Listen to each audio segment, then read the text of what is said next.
உண்டான ஒரு பிளெஸ்ஸிங்ஸோ இல்லை ஒரு கிரேஸோ இல்லை ஒரு அப்பாவாக தன்னுடைய குழந்தைகளிடம் இருந்து கிடைக்க வேண்டிய அந்த பிளெஸ்ஸிங்ஸோ அந்த கிரேஸோ ஒரு 40-45 வயதுக்கு பிறகு நிறைய மேஷராசிக்காரர்களுக்கு கிடைப்பதில்லை.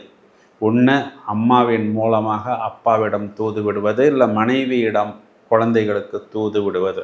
இந்த மாதிரி ஒரு டிராவல் தான் நிறைய இடங்களில் நடக்கிறது. இவர்களுடைய குடும்பஸ்தானத்துக்கு அதிபதி சுக்கிரன் இவர்களுக்கு 6ஆம் இடத்தில் நீசம்.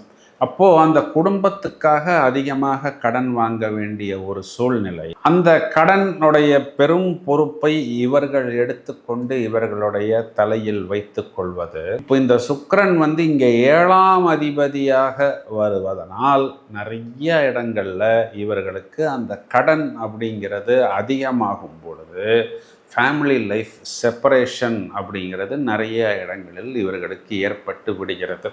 இது அதிகமாக எங்கே நடக்கிறது அப்படின்னு பார்த்தோம்னா, ராசியாதிபதி செவ்வாய் 4ஆம் இடத்தில் நீசம்.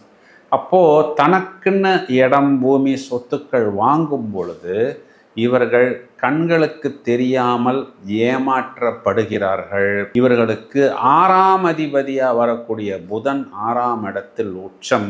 அவர் 3ஆம் இடத்துக்கு அதிபதியாக வருகிறார்.